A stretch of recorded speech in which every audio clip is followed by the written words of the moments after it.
What's going on, everybody? Happy Monday. Welcome into 104.3 The Fans Coffee Break. D-Mac, James Marilat, Rachel V. Hill hanging out with you on this Monday. Another losing Monday. Just when you think maybe there's a possibility the Broncos can pull it off, it still ends with an L. How you both doing this morning on this Monday? Again, sorry about my voice, everybody. I'm chugging water as much as I can because I know it's annoying when somebody has like a squeaky voice and you have to listen to them. So I'm going to let these two talk a lot today. Go ahead, D-Mac. I'm doing spectacular. You know, I'm wearing my Northern Colorado sweatshirt. I'm in my room that has Syracuse ASU paraphernalia and my Syracuse coffee mug. And everybody is obsessed with the University of Colorado and Deion Sanders. But I'm going to just bring out just a pinch of the other side of the coin in terms of what this really means. Because I do wonder, in all of this excitement, how many people really are CU fans? And I'm pointing at you, Rachel V. Hill. Because I assume you don't want CU to succeed. I assume CU succeeding is you'd rather have a home ahead rather than something good happen to CU. I'll let James talk real quick because he's rocking the CU gear, and then I'll answer that question. Okay. Listen, I'm doing great. I've got the CU gear on. I had to dig way back in the closet to find it, which I think is the case with a lot of CU fans. But look, it's a team that was 1-11. I mean, they were as irrelevant as you can be. Arguably the worst program in college football this year. You looked at it as a fan and thought, how is this ever going to turn around? And Rick George comes in with the defibrillator, puts it on there, and here we go with Deion Sanders. It went from one extreme to the other. Like, hey, we'll see how it turns out. But in terms of excitement and relevance and interest, it did a 180. I mean, it's in the middle of the fourth quarter of the Broncos game yesterday. And most of the media members who were in town were in Boulder. We're all sitting around watching on our phone, watching Deion Sanders presser while the Broncos continue to punt and shoot themselves in the foot. That's pretty hard to do, to knock the Broncos off the front page in December. The Buffs did it yesterday. So look, there's no reason to be anything but excited. I thought the contrast between Deion Sanders yesterday and his work first mentality, and look, he had fun. He had everybody laughing, but it was a work-first mentality versus the joke we have at Dove Valley where it's field day and jog-throughs and, hey, it's Thanksgiving, let's all take the day off. I thought it was night and day. It was a breath of fresh air. Yeah, I think you see the difference. Oh, go ahead, Rachel. Go ahead. I was going to say, to answer your question, D-Mac, yes, as a CSU Ram, I was not tweeting about Deion Sanders coming out and how excited I am. But as somebody who works in sports media and a Colorado native, I'm excited to have relevant football back in Colorado because we've been missing that at the collegiate level for sure. My Rams, they have not done well in years past. So just overall, being a Colorado native, I'm excited to see kind of this hype around CU and Colorado. But yes, as a Ram, it hurts my heart just a little bit to know that the Rocky Mountain Showdown may not be very fun for me for the next couple of years. Go ahead, D-Mac. It's never been now, fun. I'll tell you this. Hey, it was fun my freshman year. Okay. I've been through a celebrity hire before as a ASU Sun Devil dad. I saw what it was like with Herm Edwards. And you know what? I loved it. There was so much more good than bad. But at the end of the day, you still got to coach football. And coaching football is different than attracting attention. And you know what's interesting, too, is that it wears off a little bit. I know that sounds crazy, but once you get used to somebody in the mix, it does sort of, okay, let's see how you do. And the question, I guess, and I'm fine with it. I'm fine with it because I'm excited about it, period, okay? So don't get me wrong. But how long do you think Deion Sanders actually stays? And I know the answer is who cares? But how long do you think he actually stays the coach? You can't say who cares. Don't say who cares. How long do you think he stays the coach at CU? D-Mac. If I'm in Vegas and Kate Beckinsale wants to go to the chapel and get married, I'm not going to say, how long is this going to last? Say I do. Just say it. Like, what are we doing here? It's day one and we're worried about how long he's going to stay. I know. See, you're not listening. You're not listening. I'm excited about it. I'm pro it. I challenge you not to say who cares. You couldn't do it. You brought Kate Beckinsale. Poor Kate. What's she got to do with anything? You brought her into it. No, I'm literally just asking you if, Deion Sanders said something interesting. He goes, I think it's you get eliminated or you get elevated, right, from Jackson State. Well, that's not really quite true. You can just stay somewhere and become you can, unless your goals are something else. So if Deion Sanders' goals were just to keep elevating people and lifting up a community, he would have just stayed at Jackson State. No, and that's fine. I don't blame him for having other dreams and aspirations, especially when it comes to his own family. I think that's absolutely perfectly fine. But I do wonder, when I saw your glorious athletic director, Rick George, asked, where are you getting the money from? His answer was, I don't know. We don't have it yet, which was hysterical. You know?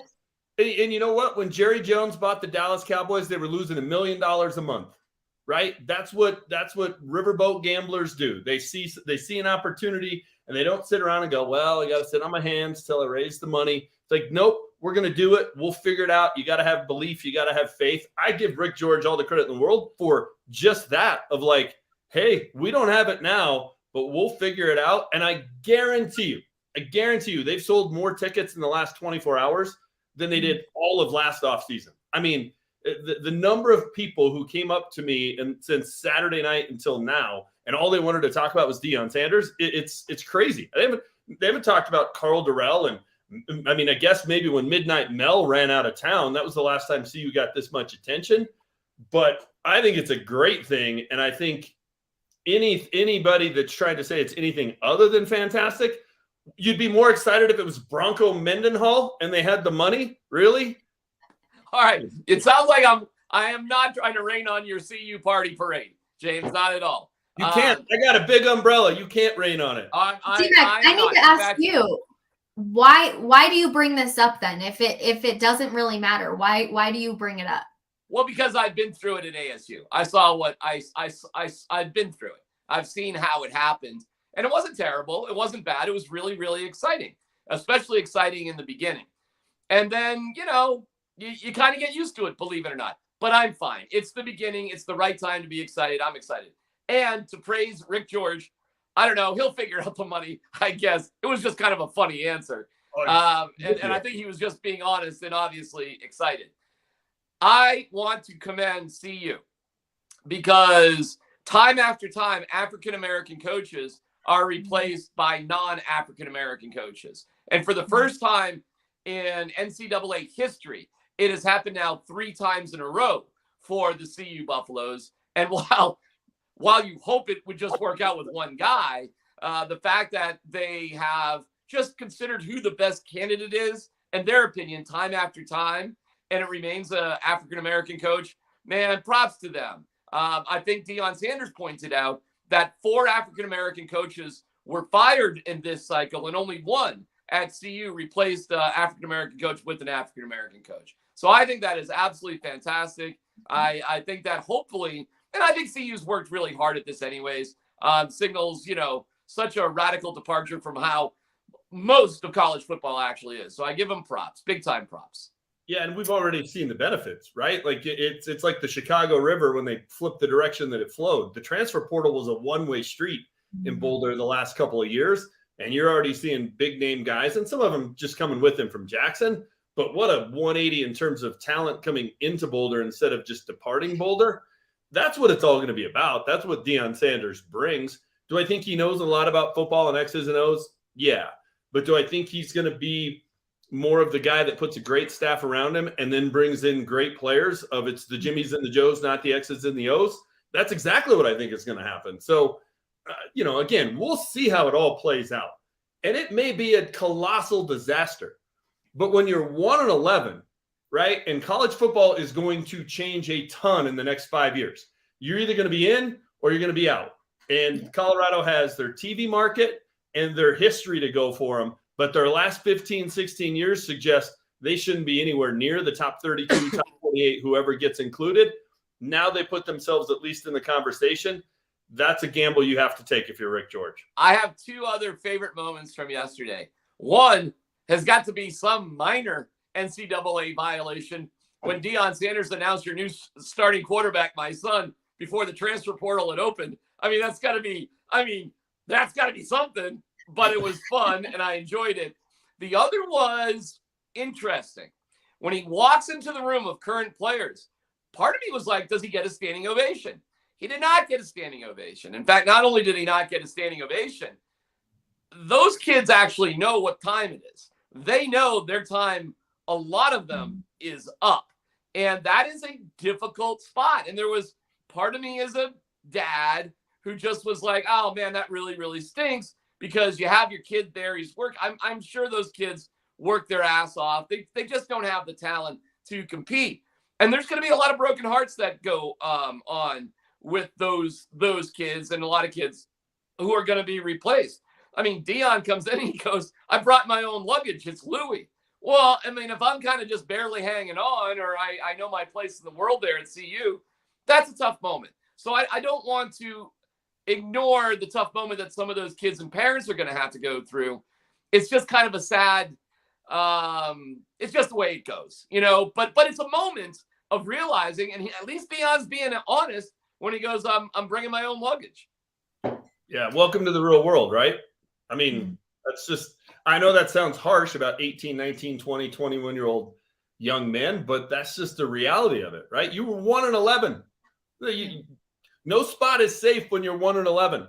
When you're 26 years old and if you're on a sales team and you miss your budget, you only get a third of your sales budget down, you're probably going to be replaced, right? Like that's just how the world works. I see, James, but I think a certain grace should be given to kids who are 18 to 23 compared to a 26-year-old professional. You know, okay. I think you are being a little bit too harsh right there. And you need to, in my opinion, I'm trying to be a little bit more empathetic with some of those kids that are going to be sent packing. But that is the way it goes. If you've got a poor structure in the first place, we're dovetailing into the we're going in the Broncos right now, by the way, if you can't tell where I'm going here. Sometimes you just got to blow it all up. How do we think it works in Alabama? I mean, Nick Saban. He's not Alabama, James. Those kids weren't getting offers from Alabama. I see the point James is making, though. Last year didn't get an offer from Alabama. Yeah. Well, I mean, if they were getting offers from Alabama, they'd probably be at Alabama. But now we're going to get kids from Alabama coming to see you. I'm just saying that's how it works at Alabama, where the scholarships are a year-to-year basis down there. And if you don't perform, they force you out and give it to someone else. I mean, yeah, see, this is where you get me very cynical about college sports, period. Like, and yeah, that's the problem I have with college sports is that we put the same parameters on professional sports onto college sports. And so, all right, hey, listen, CU's doing what they absolutely positively need to do to win. It hasn't worked any other way. I get it. But I'm still going to feel bad. You can't help me from feeling bad for some of those kids who are going to, see you later. Now, I know what you're saying. Hey, onto your job as a salesperson or onto your job as an accountant or onto your life as, X, Y, and Z. Nobody felt bad for you, James, when you played your final, sporting event that mattered. I mean, I get it. I understand. It just was a moment. That's all I'm saying. There were some incredible moments yesterday, and one of them was Prime giving a harsh reality to some young people. Yeah, maybe it's the challenge to work harder, right? Like it wasn't necessarily saying, "Hey, meet me at the door. I'm going to give you your walking papers." But I think establishing that it's a new standard, I think is a great thing. Like there wasn't a single moment yesterday or a single thing that he said that I thought was offensive, over the line, too much, any of it. It's just the real world we live in. And my goodness, we all tiptoe around everything all the time now. I mean, it's just like you're playing big time college athletics. It's Division I football to be, to be Dan Hawkins. Like, sorry, that's just the way it is. If you sign up for it, you can't gripe and complain about the reality of it. All right, so James, okay, fine. It's so harsh. So, James, wait, hold on 1 second. Wait, hold on. I'm sorry. So, James, when you're watching that moment happen, though, are you really the Grinch? Do you have no heart whatsoever? I mean, are you really that cold-hearted that you don't have? I get everything you're saying. I'm not even disagreeing with it. But you seriously had no emotions whatsoever seeing that happen. No.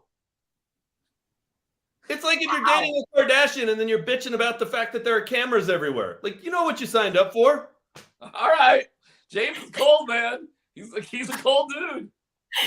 The three of us in one room, something always happens. I do want to give a moment, though, to Jake Shapiro because he's itching to get in here in the comments. He literally put in our private chat. He said, let me get in here. So I want to give him his moment because obviously a big CU guy. So, Jake, what do you got for us? Let me just add this to your guys' point because this is on your discussion. Yesterday was the death of University of Colorado Buffaloes football as a university football program. They're a professional football program now. The 18-year-olds, 19-year-olds, 20-year-olds in that program that have been playing for my school, some of whom are my students, quite literally as a professor up at CU, I feel terrible for. Like, it sucks that they're going to have to go somewhere else and get a new opportunity. But this is the reality of college football right now. It is no longer college sports. It is a professional sport. And Deion Sanders is making it such a professional minor league team up in Boulder. And quite literally, I'm getting texts from Will yesterday. It's like, we got to figure out how we're going to cover two professional football teams in Colorado because that's what's going on in Boulder. Obviously, I was there. The hype is amazing, all that stuff that you guys covered. But this has some far-reaching effects that I don't even think we realize today that we're going to look back on today and think about how did it affect Colorado's football program. When you consider the Pac-12 kind of breaking up, the college football playoff expanding, this is really, really interesting, guys, about the future of college athletics and where Colorado slots in and where it could slot in more so than just like, oh, Colorado has its highest rated quarterback in 20 years already and it's Deion's son. So. Well, I'll tell you this. CU should stay in the Pac-12 or whatever it becomes. You want to be there. With expanding to 12 teams in 2 years, you want to be in the easiest path to actually get there. Plus, it's a hell of a lot nicer, those schools, than Stillwater. So I really do hope CU stays in the Pac-12. They want to bring some other schools in, fine by me. But I'd stay in the Pac-12. Here's the other thing, though. And I'm not trying to be the Debbie Downer, the CSU Ram, everything else. We were all excited about the circus that was Russell Wilson when he came. Look at where we are right now with the Broncos. Everyone needs to calm down. We don't even know what Deion Sanders is capable of doing here at the next level. Yes, he has an incredible record at Jackson State. We don't know what we're going to see when he goes out there with this team. Rachel, Russ didn't do anything in Denver before he got that contract extension. We already have the highest rated quarterback commit we've ever had. We already have the top high school player in the country from last year. Like, I know we're saying, hey, how is Deion going to coach at the next level? We have dudes coming to Boulder that have not come to Boulder since Bill McCartney was here. Like, it is a different level of player that is already coming with Deion to Boulder. Yeah, I mean, but you can't be the Rockies, right? And you go sign two big name starting pitchers in 2001. It doesn't work out, and 20 years later, you're still afraid of your own shadow. Like, yeah, Russell Wilson was a circus. We were all excited. Stop the presses. This is not a drill, and it hasn't worked out yet. But that means you can't get excited. You just shouldn't get excited about anything that comes down the pike. I mean, my goodness, I've had a bad Christmas or two. I'm still excited for 3 weeks from yesterday. Listen, I'm here for the hype. I'm really excited, but you have to see what the product's going to be out on the field. Your starting quarterback could end up getting hurt week 1, and then what the hell happens, right? Like, there's just a lot of things that will play into it. I'm not saying don't enjoy the hype, but like, let's make it to game 1 before everyone's like, oh, they're going to raise a national championship. Like, realistically, Rachel, I can already see what's going on. The sensitive nature of the CU Buffalo faithful is unbelievable. These guys are just, I mean, it is unbelievable. Will you guys just relax a little bit? You're so wow. What's a realistic good season? Realistic a bowl good game. Season. Okay, and James is right. 6 wins is a realistic good season because they haven't done it in forever. I went through the schedule game by game last night. They could get to 5 to 6 wins. The problem is if you look at Colorado's roster right now, do you guys think 20 or more so kids are coming back? It is impossible to predict what Colorado will do next year because you have no idea who is going to be on that team. Their staff is being assembled right now. I've heard some good things about that staff. If they can find a way to win their non-conference games, go 2-1, they play TCU, who's in the college football playoff, and then they've got Nebraska and Colorado State at home. ASU's on the road. Arizona's at home. Like, they've got some tough games. And the only road game they might win is maybe Washington State. Like, they've got a tough schedule. So 5 to 6 wins honestly might be a good season next year. it would be a good season. Being bowl eligible would be a great first step. But look, college football has changed. NIL changed it. It's going to change more here in the next 2 or 3 years where, it's 3 or 4 super conferences, whatever it turns out to be. CU needed to decide, are we in or we out, right? Don't be Vanderbilt that just gets your butt kicked every week in the SEC. If you're going to be what you were this year, then just go be a non-scholarship sport. Have it be guys that are just up there that played in high school and you're competing against schools like Harvard and Yale and whatever. Fine, then go be that. But if you're going to be trying to play big-time college football, then you have to play that game. And I'm sorry if that offends people and it hurts people's feelings. We feel sorry for the 19-year-old kid who's had to, 2 years. This is the kind of privileged overreaction you get from CU people. None of that was being said, James, but yet you go in that direction. The woe is me spirit from Boulder, give me a break. We're all behind you. We all love it. Nobody dislikes the move, but the excuse chain is it's chugging down the tracks already. No, listen, man. Everybody loves Ralphie, okay? No, and the whatever Cam is, sort of. Listen, everybody is behind this deal, but this is what's so frustrating about talking to the CU Mafia. You can't. It's almost like you're a hockey fan. You can't bring up any other things without it being, oh my God, how dare you? James, we're all behind the hire. We're all excited about the hire. There's other things, though. And, Jake brought up a fascinating point that it's really not a college football team anymore. We all get it. We all understand the nature, sadly, of semi-pro football these days. And that exists at the college ranks. So, yes, CU has made that step. They're paying the coach money they literally don't have, which is hysterical. So we're all behind you, James. Don't make us hate you. If you go 1-11 in life and you get your boss fired, you can't expect the new boss to keep you around. Sorry, welcome to the real world. Better learn that lesson sooner rather than later. It's just the way it is.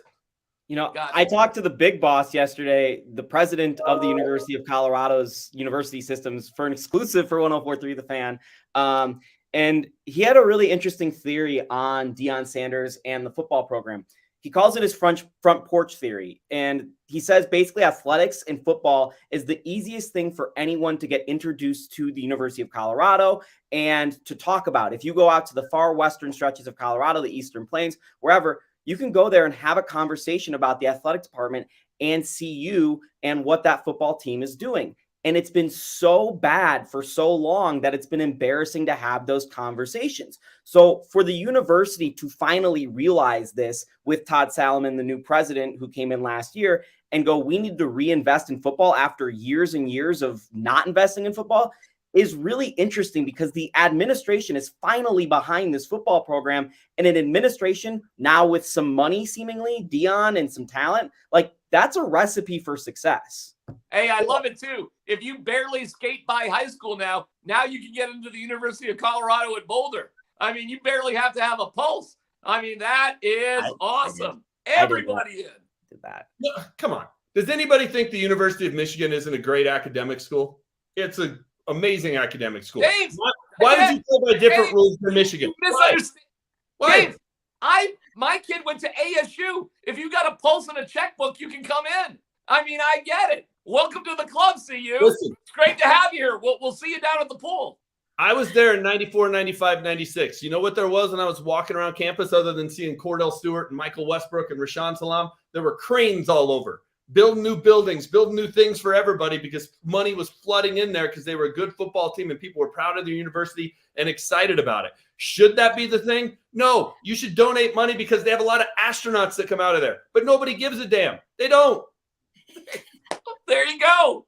Gosh. Nobel laureates, baby. Shoulder to shoulder with as many morons as we can find. Come on in, barely graduated high school. It's all good. But listen, that's what it takes to have a football team. I'm with you. You don't want to be Harvard. You're not. We're not. We'll be the University of Michigan. I'm fine with that. There you go. enjoy the hype. If you're a Boulder fan, enjoy it. I think it's going to be a lot of fun. I'm looking forward to the first game of the year to see what the atmosphere will be like in Boulder. Hey, really quick. Will they ever play CSU again? They do this year in Boulder. No. Like in the future, like when it's scheduled in the future. They play CSU this coming year in Boulder, and then there's a return trip to Fort Collins in 2024. Yeah, you always want some scheduled wins. Man, James, if I could just lift a finger right Hey, you know what, though? We are 26 minutes into this show, and we haven't mentioned the Broncos on a Monday. Thank God for Prime. Amen to that. Everyone in the comments also agreeing with you. Well, I guess do we want to talk about the Broncos? Do we want to continue talking about? Okay, we'll talk about the Broncos. Jake, as always, appreciate you, my friend. You guys, the fact that our conversations every single week ends up with like one of us yelling or saying a curse word or something, it's just entertaining, I have to admit. But we will talk about the Broncos. It's unfortunate. It sucks. Another losing Monday. Here we are. We know no changes are going to be made. This ownership group, in my personal opinion, really feels to be like failing this fan base. I know a lot of other people that have agreed with that, but it's just like, where do we go from now? Because I'm expecting a blowout against the Chiefs as they come into the Mile High City, obviously getting flexed out on Sunday. It's just, where do you go if you're a fan base now when you know your team, like nothing's changing? DMAC, I see your hand raised. Well, there was Nick Kosmider of The Athletic dug up a stat that is, I think he dug it up. If not, I'll, whoever dug it up. Teams that were giveaway, takeaway, turnovers, -2, and hadn't scored more than 10 points. Are you ready for this? In NFL history, were 0 and 206. So if you turn the ball over twice and the other team didn't turn it over and you didn't score more than 10 points, you lost until yesterday. So the Ravens became the first team to be -2, not score more than 10 points and win. I mean, that was just the stat that blew me away. Just when you think you couldn't be surprised by how low it could get. It's the numbers that are out there are amazing, right? In 6 out of 12 games, they've scored 10 points or less offensively. Half the time, 10 points or less with Russell Wilson and an offensive-minded head coach. I mean, it's remarkable. And just like the Buffs needed to have 1-11, because if you go 4-8, I think you talk yourself into, we get this, we can compete. Nope, you got to be a total dumpster fire and realize we got to do a 180. Broncos fans should be rooting for the Chiefs to win by 30 on Sunday, because I don't know that they're going to change anything. I think they're going to convince themselves, look at all these one-score games. I mean, 7 of the losses were by 1 score. We score 18 points a game. We're 10-2. They're going to talk themselves into this. Greg Penner needs to take a look at what happened up in Boulder yesterday, and he needs to have his prime moment. And you know what the prime moment is for Broncos country? Peyton is gone, and Peyton is in. Here's Peyton Manning rolling in to the rescue. That's the only thing that will get Broncos country feeling better on January 7th or whatever is the day after the season finale, because this is a disaster. And yesterday was their worst performance of the year. I mean, they crossed the 30-yard line one time for one play, and it was right before half when they kicked the field goal. That was it. What's funny is every single week we're like, this is rock bottom. Oh, just kidding. New week comes. This is rock bottom. Like, what can happen next week? It's all rock bottom. It's just a degree of embarrassment. And if you want to just say, I mean, I guess it could be worse because it gets more embarrassing. But how can you be more embarrassed than being the worst of all time, which is where they are? I don't know how it gets worse, but it does become more embarrassing. Yes, I'll say something very positive about Deion Sanders and CU, because when he did step in front of those students, despite James's cold heart, he did say exactly what needed to be said, meaning that we're in a competitive situation, and I am bringing my own people in here, and you do have to compete. And you know what? Take off your hats and be here on time. And that's exactly, literally and metaphorically, what needs to happen. And I can see some of those kids who had hats on kind of slouching in their seats right there because they were probably embarrassed right off the bat. And if you watched Shador, who does a lot of social media stuff, Deion Sanders' son, when he was mocking his father, which was in a compliment, a complimentary mocking. He said, get rid of your earrings, take off your hats. And what he's saying, and Deion was there laughing, but there's laughter in the truth. Like, we're not screwing around anymore. Like, we're going to take this seriously. So, yeah, James, you're absolutely right. George Paton never understood the value of a quarterback. He should be gone. Nathaniel Hackett installed a basketball hoop in the team meeting room and had color-coordinated T-shirts for field day. Gone. Deion Sanders knows when it's time to have fun and when to dial it in. And when he has fun, he has a lot of fun. And it's entertaining, but don't think for a second his players are going to step over that line or take advantage of it. I mean, that's ridiculous. I understand his son, Shador, will be the starting quarterback. But do you guys realize he left his other son behind because he was mad at him for some reason? So his other son, who's the safety, who I'm assuming will be there, didn't come on the trip because Sanders was upset with him. You don't think he would like to see where he may be going to school? So there's a level of discipline and seriousness with Deion Sanders that 1,000% should be embraced by the Denver Broncos. And it needs to happen immediately. This is not even a difficult decision for Greg Penner, and you can make it whenever you want, Greg. Well, and look, if they fired Nathaniel Hackett today, is it going to save the season? Of course not. They've already clinched their 6th consecutive losing season. But it establishes that this is not acceptable. Correct. Right? It says there's a standard, and we're not going to put up with this. I didn't spend, $4.65 billion or whatever the heck it was to watch this on a weekly basis. So just the sitting on their hands and doing nothing. Although the two things they have tried, you know what their record is since Jer Bear was hired? 2-8. 2-8. They're 0-3 with Clint Kubiak calling the plays. They've scored 35 points in those 3 games. They're 0-4 since the bye week, when they finally had a chance to take a breath and, we had all these weird schedules and we played on Thursday and Monday and in London. And then they just decided to take the whole bye week off instead of working. There's a pattern here with this team, right? Field day, jog throughs, bye week completely off. Let's not work on Thanksgiving. Okay. Enough.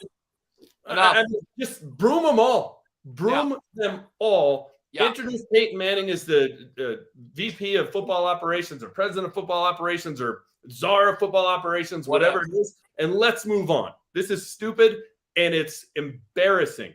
It is embarrassing how bad this football team is. I actually saw somebody say, well, if you fire George Paton, who else would you get? You got to be kidding me. I mean, first of all, you should go get Peyton Manning. And if you can't get Peyton Manning, there'll be a line out the door of more qualified people than George Paton. There is zero special things that George Paton has brought to us. Just the opposite. He seems to have a massive lack of understanding what will work. And listen, we all like the Russell Wilson deal, but we weren't studying it. We weren't thick in the weeds to it. What team could you do a trade for Russell Wilson with now? If the Broncos were willing to deal Wilson, who actually would trade with the Broncos? And the answer is nobody. One of the first things you have to do, first of all, you do have to fire Peyton and Hackett and whatever. But the next thing you actually have to do after that, you have to bring in a competitive situation at quarterback immediately. You just cannot sit on your hands, and you may not be able to move Russell Wilson, but I don't care. You got to bring in somebody to compete. Who is that kid in Purdy for San Francisco? Who the hell is Brock Purdy? Well, he's somebody that led a comeback over the Dolphins team for the 49ers to a win. There are so many other quarterbacks that are better than Russell Wilson now. It is staggering to think about. Yeah, but listen, and I tweeted this out today. And Russell Wilson hasn't been great this year, hasn't been good this year. But he threw for 340 yards in the opener. He didn't forget how to play football. The top 5 skill position players yesterday in terms of plays were Kendall Hinton, Greg Dulcich, Tomlinson, It's Saubert. done. James, I get it. It's done. And It's Brandon over with Johnson. Russell Wilson. It's not a dip. It's a decline. He's not going to get more athletic. He's not going to get taller. He's not going to age well at a position where height actually matters a lot because of pocket presence for older quarterbacks. It's not happening, James. It helped Frank Osweiler and Paxton Lynch a lot. Thank God they were there 6'4". They weren't great quarterbacks in the first place, James. But you can't name me one quarterback in his 30s who had a dip and then went up. Russell Wilson ain't going anywhere, and Russell Wilson ain't the problem. Fine. He's not. Bring in some competition. I don't want to sit there again next year and walk around eggshells if the guy's not performing. Bring in legit competition. It sucks. Don't get me wrong. It sucks. And I understand that you can't just move away from it. So you got to try to make it work somehow. But I just don't want to hear about how horrible Brett Rippon is, so we can't do anything. We just lost Josh Johnson to the 49ers, okay? There's zero James, this is part of the problem. There's zero competition. So on one hand, you're advocating for more competition and more seriousness. But on another hand, you're going kind of cuckoo for Cocoa Puffs defending Russell Wilson. I don't mind there being competition. I'm just telling you, he's not going to get beat out. He's not going to get beat out by Brock Purdy. I mean, what are we talking about here? But I just want it for the record because everybody forgets this. Everybody likes to bring up when I'm wrong. But December 5th, so a year from now, when they have a competent head coach and a competent GM and Russell Wilson is playing well, I want everybody to remember the one guy who wasn't chucking him under the bus. What's playing well? Winning 9 games? Yeah. If he's okay. Well, that's not good enough, James. If they're 9-3, no. 9-3 at this point next year. If they're 9-3 and he's thrown 26 touchdowns and 5 picks, like save the tape. I want this. We could just replay this to start the show. All right, fine, Okay. James. Should the Broncos go after Baker Mayfield? Oh. Sure, why not? Why not? Why wouldn't you? Why wouldn't you?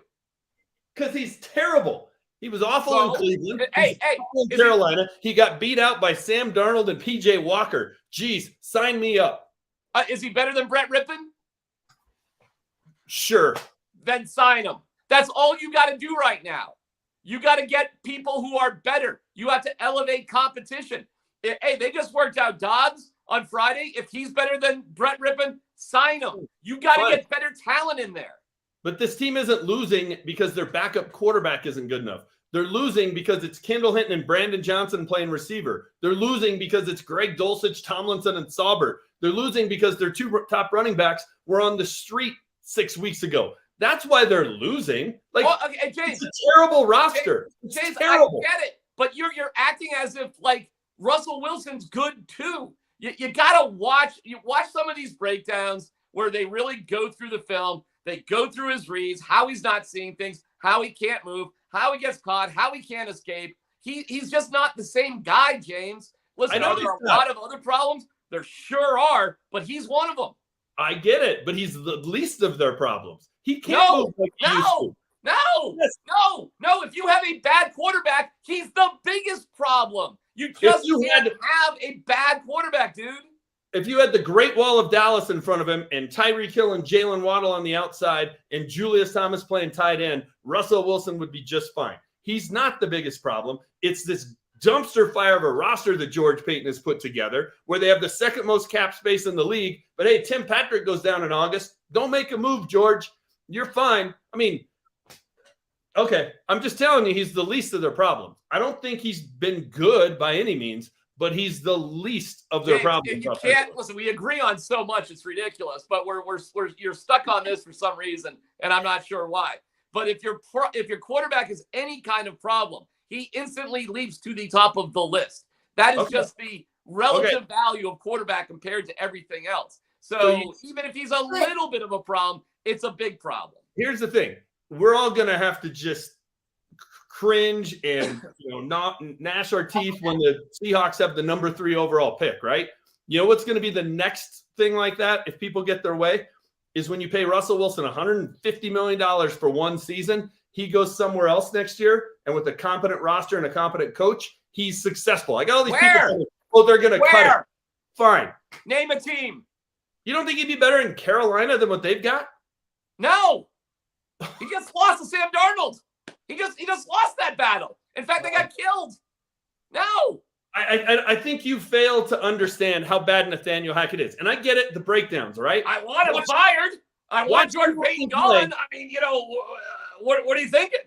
Watch the opening play at Carolina, right? You start the drive at the 4. You decide to run a bubble screen. Watch Kendall Hinton's block on that. I mean, James, holy cow. I get it. As well. James, I'm with you. Just you can get rid of all of them. It's fine by me. I'm not holding on to any of them. I just don't get your kind of wild defense of Russell Wilson. Like, I don't think, where do you think he's going? Is he a great quarterback right now? No. James, you want to get rid of George Payton, and you're defending his worst move.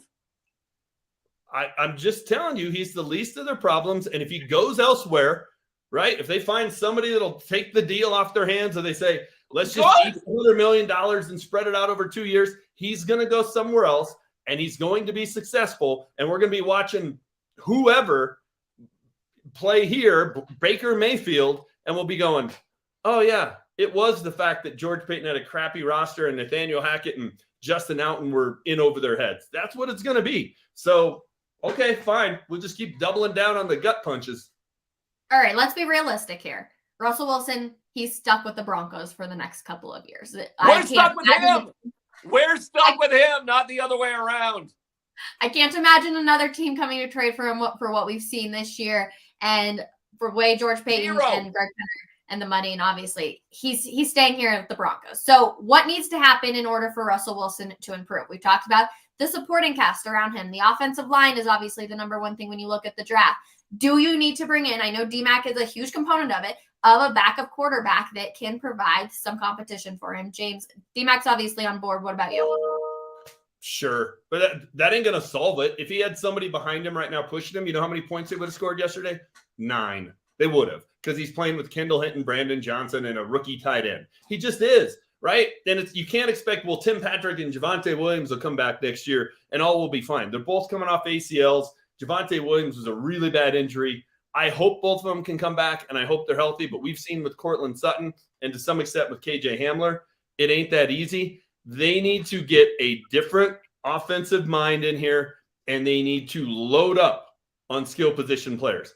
Every single skill position, wide receiver, probably tight end, and for sure running back, you need to bring in people, whether it's the draft, free agency, that's where you need to spend your money. They have to surround him with some weapons. I mean, guys, watch the last drive yesterday when he takes off and has a 17-yard run. Find me a guy that was open on that play. Find me one. Or on the second to last play, or the right before the kick when he scrambles for 5. There's nobody open. What are you going to do? What would Peyton Manning do with Kendall Hinton, Brandon Johnson, Greg Dulcich, and Latavius Murray about what we're seeing out of Russell Wilson? That's just the reality. That's ridiculous. Peyton Manning knows how to read a defense. He can check out of things. His football IQ is 10,000 times better than Russell Wilson's. That's a ludicrous statement. Peyton Manning rolled out of bed and won 12 games every single season. Yeah, with Demaryius Thomas, Julius Thomas, Eric Decker, Reggie Wayne. Dude, he was throwing passes to Bubba Caldwell. Marshall Falk, Edgerrin James, Who caught the last pass? Who caught the last pass from Peyton Manning ever? 2-point conversion. Gosh, it was the extra point. It was Benny Fowler. That's right. Benny Fowler. Yeah, just the number 3 receiver.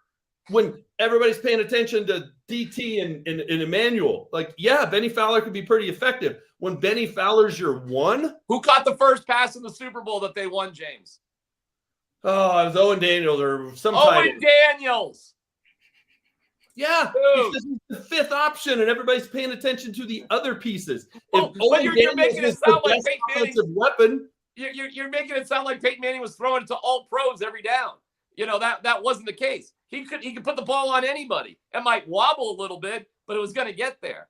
I mean, you know, to think that Peyton Manning was only successful because he had all pro receivers. Not what I said. It's saying like I can't dunk because I'm just a little short. It's never going to happen. Well, he certainly had a lot better supporting cast than this mess. He did. All right, fine. I mean, nobody's arguing that despite all the preparations leading into a healthy December, they failed that test miserably. And I don't know, maybe they would be better. You know, it's ironic in this whole conversation. The reason they actually lost that game yesterday was because the defense collapsed again. And it's not good enough to be good for 55 minutes. And I boo-hoo. You have to win the game for the team. It's under your control. A 91-16 play drive in the last 5 minutes is totally unacceptable. Converting on 4th down twice, your 2 best players, Patrick Surtain, pass interference, and poster boy Alex Singleton with a personal foul. I mean, it's pathetic. And, the defense has to be accountable as well. Listen, the team's a mess, okay? And I think we're more or less saying the same thing. You need to get rid of George Payton. You'll get rid of Hackett. You got to bring in a new philosophy. We would both bring in Peyton Manning, and we would sort of take it from there. What happens after that? I mean, we'll see. But nothing matters unless you make those moves, Greg Penner.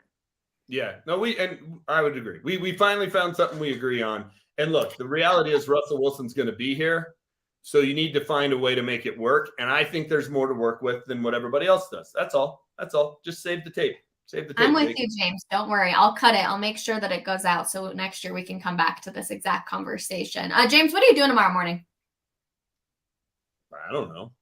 We're going to steal you back for a little bit of coffee break tomorrow morning because we need to talk about, with the collapse of the defense, do we actually want Evero to be the head coach of the next Broncos next year? Okay. We'll come back to this conversation tomorrow morning, 10:30 a.m. Troy, we will do trivia tomorrow morning, 11 a.m. Come join us. I got to figure out what we're going to do, but we will do it. We'll see everybody 10:30 again tomorrow morning. Peace. Go Buffs! Go Buffs!